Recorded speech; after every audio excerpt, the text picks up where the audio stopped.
lundi matin, je viens d'ouvrir aux poules. C'est un tout petit peu tard en fait, mais on fait la vente à la ferme.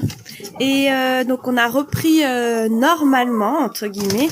Donc pendant le confinement, on avait fait par commande des paniers, ce qui représentait pas mal de boulot, mais comme ça, il n'y avait pas de queue, pas d'affluence, enfin voilà. Donc là, on a changé un peu le système. C'est encore un peu particulier. On s'est mis juste devant la maison sous le tilleul, donc c'est très sympa. Il y a une partie qui est en commande, des légumes, donc légumes, œufs, miel, et une partie de vente libre, disons. Voilà, donc on a préparé ça ce matin. On a fait les paniers et puis une fois que j'avais fini des Lego, là je suis venue ouvrir les poulettes, leur donner le grain. Et puis là, je vais aller ouvrir les serres au maraîchage parce que c'est vraiment une très très belle journée. Il fait pas très chaud, mais c'est quand même un grand ciel bleu, donc il doit commencer à faire chaud dans les serres. Il est 9h là, donc voilà. Et après, je vais continuer la vente avec Hugo. Et cet après-midi, j'irai faire un petit tour de mes moutons. Et normalement, on devrait attaquer les foins. Donc la faucheuse est réparée. Il y a une petite fuite, donc j'espère que ça va tenir.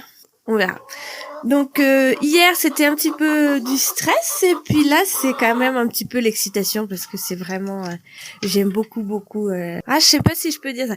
J'aime beaucoup la période des foins parce que je vois que je vais faire du foin et de l'alimentation pour les bêtes pendant l'hiver. Et le foin est particulièrement beau dans la parcelle qu'on va faucher. Donc ça c'est très motivant. Mais il y a en même temps un petit stress de la panne, de la casse, enfin voilà. Bon, et bonne journée à vous.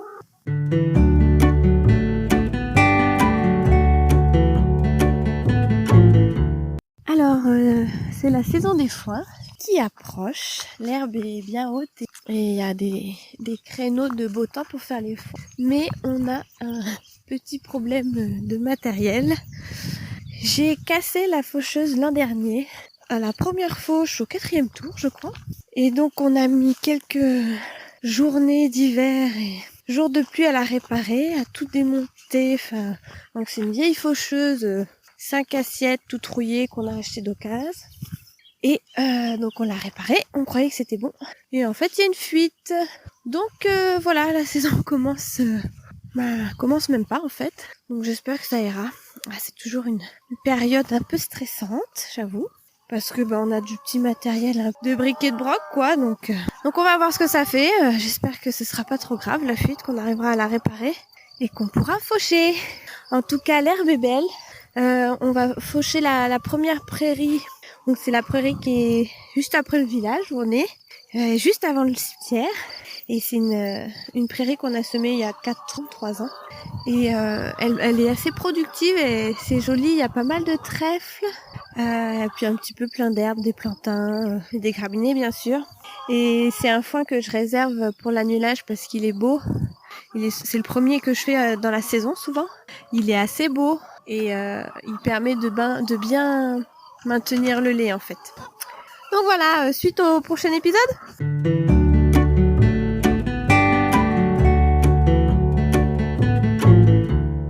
On est samedi 16 mai, il est 15h30, je viens de finir de réparer ma faneuse et Hugo est en train de faucher et donc c'est le grand départ pour la saison des foins.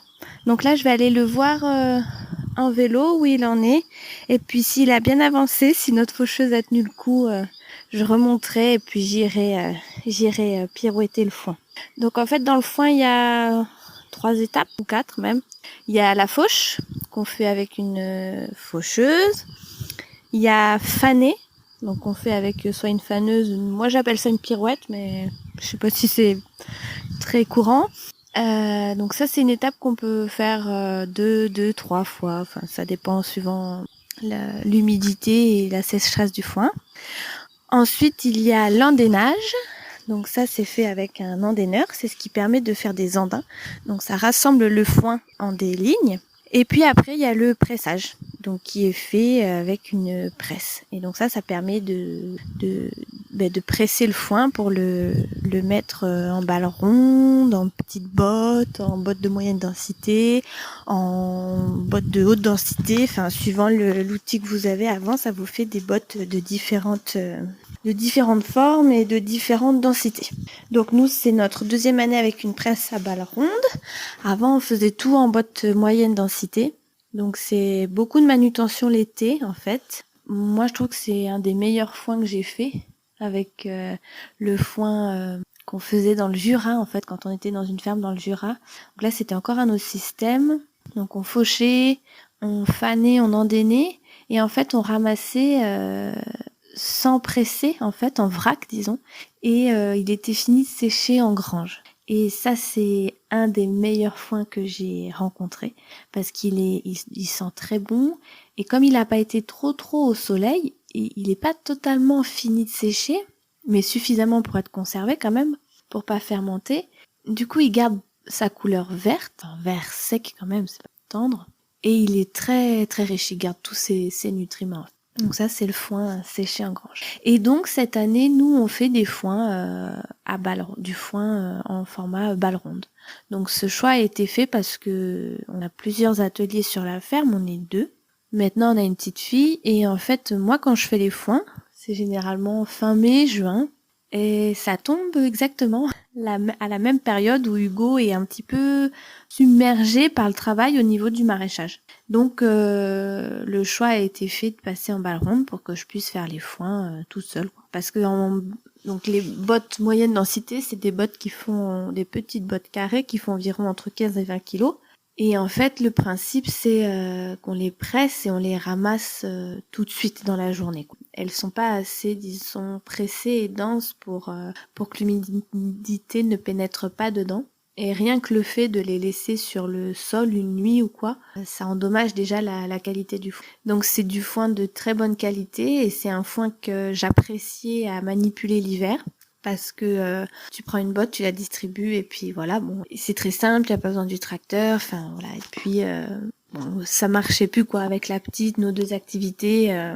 Donc on arrive quand même à faire du beau foin parce que j'ai l'impression qu'on a gardé un petit peu les techniques de la montagne entre guillemets. Donc le foin est quand même assez vert et on essaie d'étaler un petit peu sur la saison. Parce que on a du petit matériel. Donc on peut pas faucher 15 hectares dans la journée, ce qui est très bien d'ailleurs. Hein. Et 2, moi ça me permet d'avoir du foin de plusieurs qualités en fait. Et pour la bergerie, la ration en bergerie, je trouve ça mieux parce que je donne le foin tardif, donc plus grossier en début de repas. Après, quand j'ai du métail, quand il me reste du métail, je mets du métail ou de la luzerne et après seulement je donne ce que j'appelle le petit foin, mais c'est plutôt le foin jeune en fait, les premières fois. Voilà. Donc c'est pas très compliqué, mais c'est vrai que c'est un petit peu stressant c'est du matériel attelé qui est comment on dit, pas motorisé mais en mouvement quoi. Donc c'est vrai que ça tourne vite, c'est assez ça demande beaucoup quand même au matériel le faucher, presser, souvent il fait chaud. Encore que là aujourd'hui il fait pas très chaud, il y a grand soleil, il y a du vent. Ça va vraiment faire un foin parfait parce qu'il va sécher sans brûler au soleil. Et normalement je devrais presser mardi, mais c'est pas sûr parce qu'il y a la tonte aussi. Bon voilà, on verra. Allez, je vais voir Hugo et puis on va voir si je pirouette.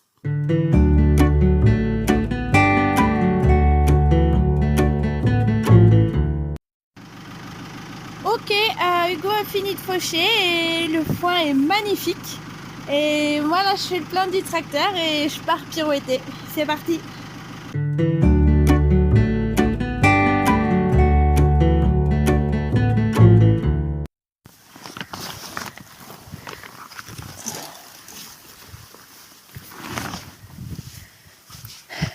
Donc là je suis au cerf. Je suis dans la grande serre, donc je vais ouvrir, ça va, il fait pas trop chaud. Et alors à ma gauche, il y a des tomates, des haricots, des patates nouvelles, des choux chinois. Il y a des maïs qui commencent tout juste à sortir, mais les souris ont pratiquement tout mangé, à part les gros. Et à ma droite, il y a des haricots grimpants, des tomates, des basiliques, des patates douces, des oignons blancs et des poivrons. Voilà ce qu'il y a dans... Ah, et j'ai oublié les concombres. Voilà ce qu'il y a dans la serre. Par contre, je suis en train de voir que les basiliques se font quand même pas mal manger par les limaces. Oh là là. Alors, on va ouvrir quand même parce qu'il fait bon.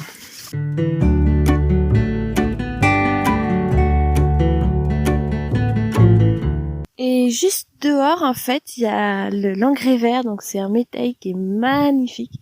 Il nous arrive à la poitrine. Et il y a du seigle, de l'avoine, pois, vesse, triticale. Il y a aussi les 2000 poireaux qu'on a repiqués hier, qui font un peu la tête. Je pense qu'il faudrait qu'on les arrose. Il y a la petite planche de fraisier, qu'on a mis en place cette année. Et il y a aussi les myrtillers, mais ça je crois que ça va être un échec parce que la terre leur convient pas du tout. C'est pas assez acide je pense.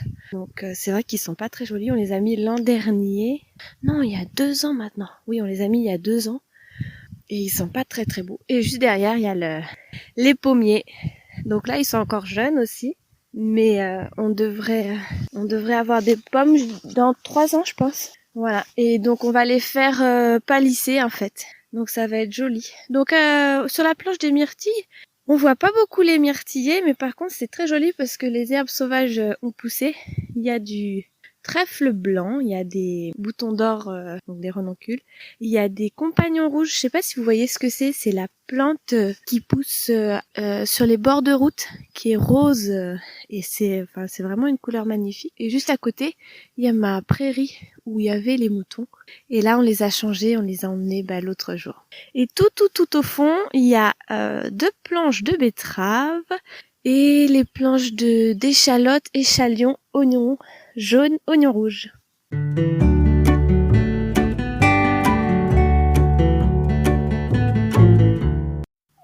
Dans la série Petit problème, j'ai un petit agneau qui est mort. Alors c'est pas vraiment une surprise parce que sa mère l'a pas accepté en fait. Donc au début je les laisse dans une case et en fait elle le repoussait. Donc au début je la laisse dans la case et je lui donne du grain et je la bloque au cornadi en fait pour que le petit puisse téter tranquillement. Je pense qu'il a pas eu assez de lait dès les premiers jours, donc j'ai dérogé à ma règle parce que je m'étais dit que je ferais 0 biberon cette année. Je voulais pas avoir à biberonner des agneaux parce que c'est souvent des agneaux que j'arrive pas à mener à terme et du coup c'est une perte de temps, une perte d'argent et pour moi ça a pas beaucoup de sens quoi de faire des agneaux élevés au prix. Mais là, c'était une des dernières à mettre bas. Là d'ailleurs, c'est fini non, il m'en reste une. Et donc je me suis dit oh non, je veux pas en perdre un autre parce que il a pas assez de lait. Donc au 2e jour, j'ai dit allez, je lui fais un biberon quoi. Il a jamais vraiment voulu téter en fait, donc je sais pas pourquoi. Pourtant il avait faim, il avait la tête toute sale, je le voyais qu'il allait de brebis en brebis et qu'il essayait de téter, il était un petit peu voûté, bref, il avait pas assez de lait. Donc j'ai essayé, donc au début on essaie 3 fois par jour, matin, midi et soir, donc c'est plutôt des petites quantités. Il buvait mais vraiment pas beaucoup, il tétait pas bien quoi. Donc là il a 10 jours, et donc ce matin il était mort dans la bergerie. Donc voilà, c'est un peu... Je sais que ça fait partie de l'élevage et je suis pas, on peut pas dire que je suis triste, je le savais quand même pratiquement depuis le début. S'il avait été, ça aurait pas été le champion de l'année quoi, mais il aurait pu vivre. En tout cas cette année, il y a 0 biberon. Au début de par ma volonté, mais finalement à la fin par la volonté entre guillemets des agneaux quoi. Parce que j'ai essayé d'en biberonner un autre et qui a pas voulu non plus. Bon alors lui il s'en est mieux sorti, il est maigrichon mais sa maman s'en occupe bien mais elle a pas beaucoup de lait parce que c'est une mamie et puis voilà. Mes tentatives de biberon ont échoué. J'ai combien d'agneaux? Eh bien, il doit y en avoir 133, je crois, à l'heure actuelle. Donc, 0 biberon. Faudrait que je vous donne un peu les résultats de l'année, savoir précisément les simples, les doubles, les chiffres un peu. J'aime bien regarder ça. Le pourcentage mâle-femelle aussi, je trouve ça c'est assez intéressant. Mais j'ai l'impression, j'ai pas regardé depuis un petit moment là, mais j'ai quand même l'impression que c'est assez équilibré. Et puis aussi, là, il y en a qui commencent à avoir 3 mois et qui commencent à être beaux. Et généralement, je commence le sevrage vers 90-100 jours. Donc voilà, on va pouvoir commencer à sélectionner les belles femelles pour le renouvellement du troupeau.